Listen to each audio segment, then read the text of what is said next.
A well-executed rivalry in a video game is a unique experience that can't be replicated in other mediums, and goes beyond the very orthodox protagonist versus antagonist structure most game narratives adhere to. Unlike a straightforward villain that must be defeated due to plot justifications, an effective rivalry is its own beast, one that can act as a strong driving force for the player to improve themselves throughout the game. This can only truly work, however, when there is synergy between the narrative and gameplay to distill the burning desire in the player to defeat their rival by demonstrating their superiority. This video will be examining an iconic rivalry in gaming, one that exemplifies this synergy: Dante and Vergil in Devil May Cry 3.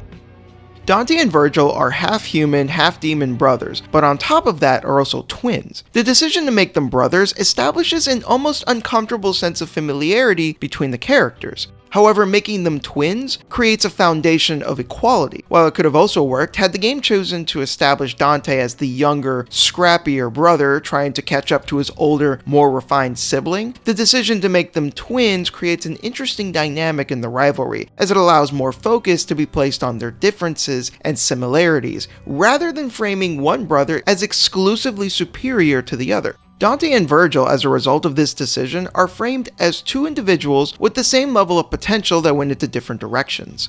One could equate the brothers to empty canvases being worked on by a painter, with a theme in mind, but different ideas in where to take said theme. The end result being very different, yet strangely familiar pieces of art. In other words, different outcomes that came from the same place.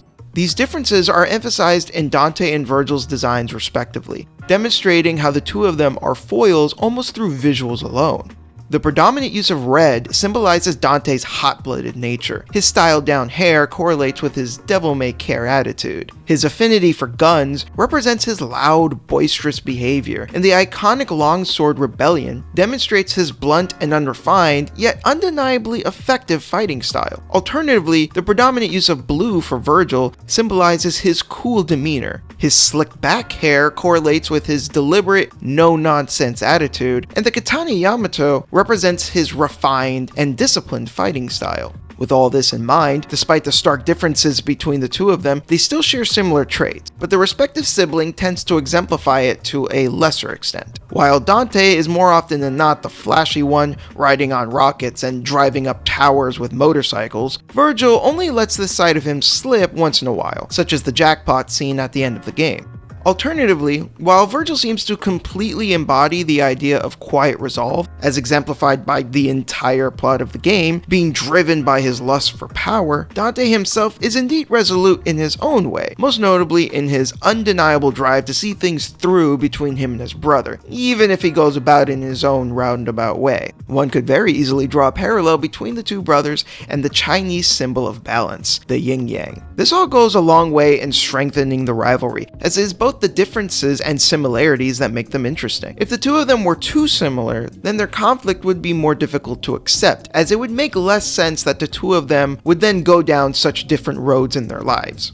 On the other hand, if they were too different with absolutely no common ground, then their sense of respect for each other would also be harder to grasp, as they would have no basis for understanding each other. This careful balance is what makes their interactions, motivations, and conflict believable, which in turn makes for a stronger rivalry. Speaking of which, oftentimes a rivalry comes about because of a friction that sparks between the two characters. This can range from revenge, such as Connor MacLeod and Kurgan in Highlander, proving which of the two is truly the better fighter, a la Rocky Balboa and Apollo Creed in the Rocky series, or sometimes it boils down to ideological differences, which is exemplified by Amuro Ray and Char Aznavour in Mobile Suit Gundam. The conflict becomes the driving force for the characters, as well as a hook for the audience, which can lead to wanting to see Connor get his revenge on Kurgan, wanting to root for Rocky and prove that he's a better boxer than Apollo, or even more interestingly, there can be a split which causes the audience to agree with either Amuro or Char, which in turn forges an interesting dynamic as they hash out their ideals while trading blows.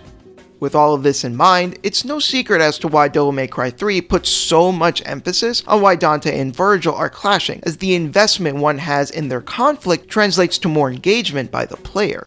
In the beginning of the game, when the character motivations are still unclear, it may come across that Dante is simply bored and is looking for entertainment, while Vergil strictly wants to take Dante's amulet to open a portal to the demon realm for his own ends. Things aren't quite that simple for either of them, because in reality, a lot of this has to do with their mother. Vergil's main goal is to gain more power, and the reason is because of the trauma that came from losing his mother, and the powerlessness he felt to stop it. His mother was a normal person, which caused Vergil to internalize his human side as a weakness, and as a result, he embraced his demonic side instead. There's nothing official to confirm what is about to be said, so take it purely as speculation. However, it's possible that seeing what his brother was turning into might have caused Dante to start resenting his demonic side, therefore transforming into a conflict between the two brothers. What isn't speculation, however, is that at some point the two went their separate ways, only to reunite a year later at the start of Devil May Cry 3. The very first time players get to see Vergil outside of the game's intro is in the cutscenes following Mission 2. At the end of Mission 2, the player must defeat their first boss, the Hell Vanguard. In a lot of ways, this boss fight is Devil May Cry 3's rite of passage, a way of testing players by really pushing them to learn the controls and the mechanics early on. This fight can be of tall order for some players, especially when one considers that players at this stage are more likely than not still trying to get a handle on the basics. Those that persevere and emerge victorious are rewarded with a series of cutscenes that almost seem to diminish the accomplishment, due to the fact that the Hell Vanguard escapes before Dante finishes him off. Shortly after defeating the Hell Vanguard, Vergil is seen standing tall above Dante on top of a demonic tower known as the Temenugru. The symbolism of Vergil staring down at Dante at the top of the tower has multiple implications, such as, but not limited to, how far Dante has to go before he reaches his brother, both literally and figuratively, the journey of the game itself, and Vergil's perceived superiority over his brother. Vergil soon demonstrates his supremacy by annihilating the Hell Vanguard, that you, the player, more likely than not, just barely defeated, especially if it's your first time playing the game. It's not just that Vergil kills him off without much trouble, but the fact that the demon exhibits visible fear when approaching Vergil, only for his life to be extinguished without any effort or hesitation. The intention of the scene is crystal clear and delivers a potent message directly to the player. The enemy that you just struggled to defeat is nothing to this man, and soon enough, you will have to face him as well. This builds up Vergil as an imposing and intimidating figure, effectively telling the player that he isn't a simple obstacle to overcome, but rather a force to be reckoned with. The first time players get a chance to fight Vergil is at the end of Mission 7. For the sake of context, there are 20 missions in the game. By now, the player should be just about acclimated to the controls, and after overcoming some difficult challenges, they might even be feeling confident in their abilities. Vergil by this point should be at least one of, if not the toughest boss for the player thus far. A true test of skill that determines just how well the players understood the game up to this point. Vergil is a very precise and deliberate fighter, as if every action he takes was done in the most effective manner he deemed possible. His fighting style is the antithesis to Dante, and an interesting detail related to that is Vergil's distinct aversion to firearms, which results in bullets being automatically blocked by him. It's an action that is consistent with his characterization, but also implies Vergil's familiarity with how Dante fights. While Vergil does use his own ranged attack, where he creates orbs comprised of sword slashes, it's clear that his specialty is to be up close and personal, which demands the player's attention in order to react to his onslaught of attacks. Despite all of this, however, it turns out Vergil was holding back, demonstrated by Vergil defeating Dante in the cutscene, and implying that Vergil didn't even need to use his devil trigger to win. The bitterness of defeat is made all the worse when Vergil taunts Dante, and in a very real sense, the player in this scene.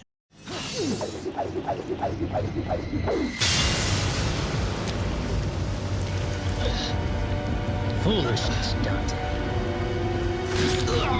Foolishness. Might controls everything, and without strength, you cannot protect anything, let alone yourself.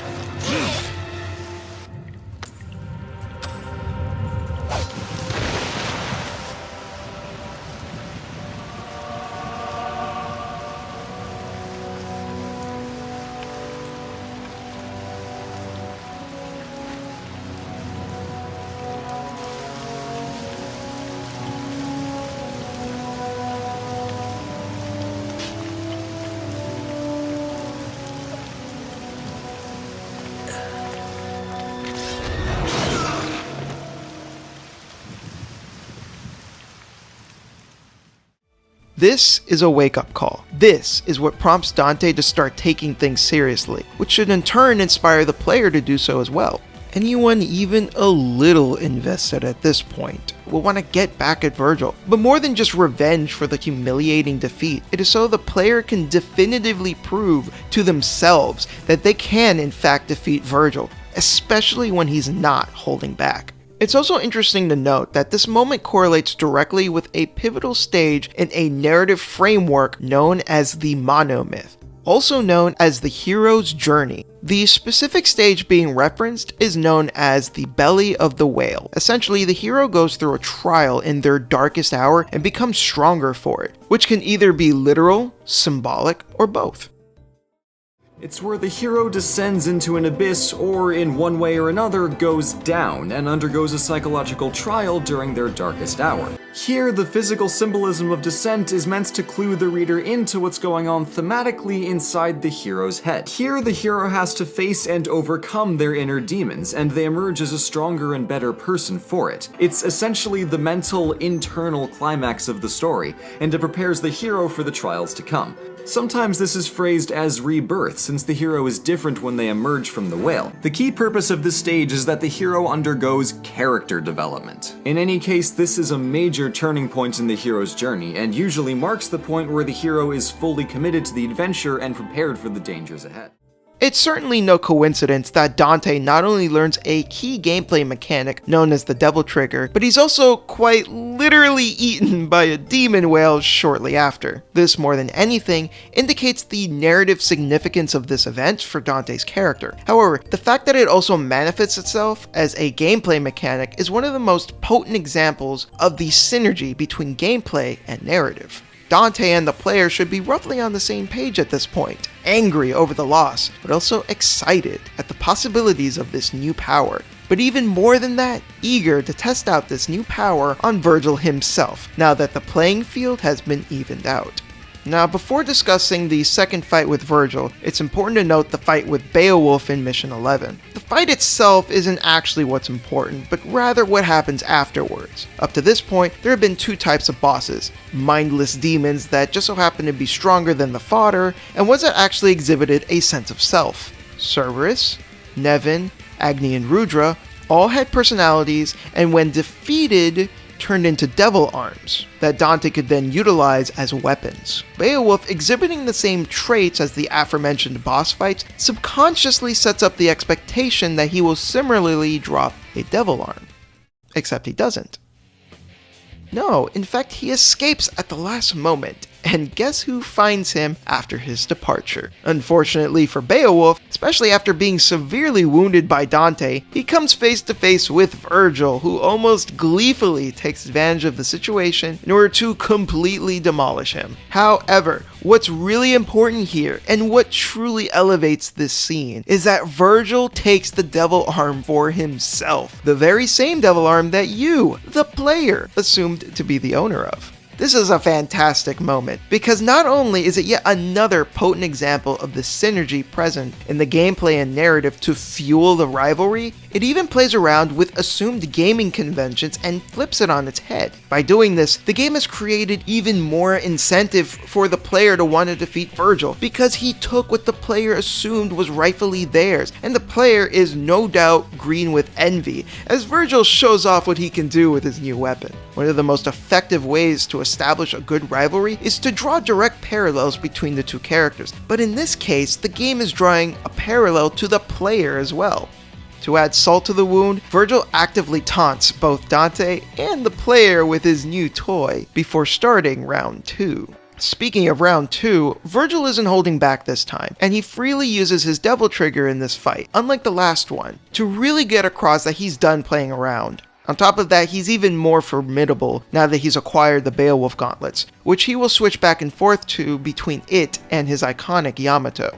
This is a big part of what makes this such a great rematch. Despite the new weapon significantly altering his moveset, you're still rewarded for remembering and mastering his moveset from the previous fight. In a strange way, it manages to remain both fresh and familiar at the same time. Another way this fight actively contributes to the sense of rivalry is that both Dante and Vergil feel as though they're getting stronger, not to mention you as the player are becoming better at the game. This is due to the game's own mechanics and allowing the player to customize Dante based on what abilities they choose to learn, which in turn encourages the player to forge their own playstyle. It's positive reinforcement that makes it so that both Dante and the player grow in a way that feels natural, and the fact that Vergil himself scales upward in this fight to reflect that makes the rivalry feel more active. Had this rematch been a simple copy-paste of the previous one, this fight wouldn't be nearly as memorable. Yet it is, despite the fact it's the second of 3. After another grueling fight, it ends in a draw as Arkham intervenes and double-crosses Vergil. Shortly after the fight, the player is inexplicably awarded the Beowulf gauntlets. Maybe Vergil dropped them? Despite that small fumble, it should be noted that it's very clever of the developers to allow the player to see how the two brothers handle the same weapon, as it's another way to emphasize their personalities through their fighting styles. As one would expect based on Vergil's characterization, his use of the gauntlets emphasize speed and precision. The attacks are deliberate, so no effort is wasted. Dante, on the other hand, being the hot-headed punk he is, clearly favors the flashier multi-hit combos on top of charge attacks to maximize power. These differences and similarities become even more engaging if one decides to replay the game as Vergil to see firsthand how different yet similar their uses of the Beowulf gauntlets are. Before the third and final fight, there's a truce between the brothers as they fight Arkham together. It gives us a glimpse into both what the brothers were like when they were on friendly terms, but also what could have been had they decided not to feud. While there's nothing wrong with having a rivalry where the relationship begins and ends antagonistically, the fact that there is some sense of sentimentality between them gives their conflict depth. After everything, the brothers still don't truly hate each other, and their differences come back to how they decided to grieve over their mother. Dante became apathetic, while Vergil became power-hungry. Had their mother survived, would the two of them be running the Devil May Cry business together? While it might be nice to think about, ultimately their fate is to fight due to Vergil's lust for power. With Arkham out of the way, it is time for the two brothers to settle this once and for all, and for the player to test their mettle against a Vergil at the peak of his power. The third and final fight's significance is such that it is the only mission in the game that is simply the fight itself. Every mission in the game is either a level, or a level with a boss at the end, never simply just a boss, except for this one, the final mission of the game. There are no distractions. It is a one-on-one duel from start to finish. The only obstacles between the player and victory is Vergil himself and the player's own skill. Vergil being the final boss definitively shows how integral the rivalry is to the core game experience. In any other game, Arkham would have been the final boss, as he is very clearly evil, a pivotal catalyst in the events of the game's plot, and turns into a demonic abomination at the end that could have served as a set piece for the final battle. In fact, if we take a look back at the original Devil May Cry, that is exactly the format that was chosen. Despite Nello Angelo being Dante's rival in that game, the rivalry isn't the focus, and therefore Mundus is the final boss in a set-piece style encounter. In Devil May Cry 3, however, this dynamic is shifted, and it is instead the rivalry that takes precedence, which is why Vergil is Dante's final, true opponent. The primary distinction in this fight, compared to the previous bouts, is Vergil's use of the Force Edge, the sword wielded by their father, Sparta. Vergil effectively dual-wields it with his own Yamato katana, which results in a devastating combination. On top of that, the blade appears to be granting Vergil even more power, as it grants him a stronger version of his Devil Trigger. What makes this fight even more interesting is the fact that the Force Edge not only opens up Vergil's moveset, but also allows him to use moves that Dante himself uses, most notably Stinger, Round Trip, and Helmbreaker. It isn't simply for the sake of irony that a Vergil at peak performance starts to emulate Dante. It's yet another clever way for the game to draw parallels and strengthen the rivalry by showing how Vergil takes Dante's fighting style and makes it his own. In this, the player isn't simply rewarded for mastering Vergil's moveset from the previous fights, but also for mastering Dante's, and is another example of how Vergil and Dante are two sides of the same coin, equal levels of potential going into opposite directions. It's also interesting to note that in Devil May Cry 4, Dante is similarly able to wield the Yamato like his brother, but ever so slightly altered in his own style, of course. The third and final clash with Vergil is arguably the toughest fight in the game, and acts as a final exam of sorts, not just for how well the players learn how to fight Vergil specifically, but for everything the player has learned throughout the entire game. This fight, more than any other, is meant to challenge the player's understanding of the game's mechanics, Dante's moveset, as well as how efficiently the players learned to read enemy tells. Everything in the game had been building up to this very moment, and it stands as one of, if not, the best boss fight in the entire series. With that said, the fight would not be nearly as memorable had the game not also taken the time to build up the rivalry the way it did. This final confrontation would not carry as much weight had Vergil simply been the end boss without the prior two fights, as those previous encounters were not only teaching the player how to prepare for this final battle, but also acted as vital learning experiences for the rest of the game. In the end, Vergil is defeated. He acknowledges his brother's and subsequently the player's skill and makes the conscious decision to stay in the demon realm. This is a decision that Dante is opposed to because even if he has his issues with his brother, he still loves him and doesn't want to see him go. After the fact, we see Dante shed a tear for his brother, representing both his sadness for the current situation, as well as everything that had led up to things turning out the way they did. After the credits, we see Dante trying to move on by setting up the Devil May Cry business, and if the player managed to unlock the secret ending, we also see Vergil charging at Mundus, setting up the events that would eventually unfold in Devil May Cry 1. Dante and Vergil comprise one of the very best rivalries in gaming, because the strength of the gameplay and the strength of the narrative play off each other in a way that fuels the player's drive to clutch victory through mastery, which is the core of what makes a video game rivalry stand out amongst other mediums. Every loss and victory isn't simply for Dante alone. The player themselves is an active participant, which creates a unique sense of engagement. Vergil's words don't only affect Dante's character. In the same way one can be determined to prove someone wrong, so too does the player feel the need to defeat Vergil, as it is itself an act in having something to prove. And Vergil's words and actions fan the flames of the player's desire to win. All of this comes together in a beautiful fusion that defines the rivalry, because it isn't simply Dante and Vergil who are feuding rivals, but also the individual holding the controller. You are just as much Vergil's rival as Dante is, and as great as rivalries can be in a book or film, there is simply nothing like a well-constructed rivalry in a video game. I hope you all enjoyed this video, and I look forward to seeing you again next time.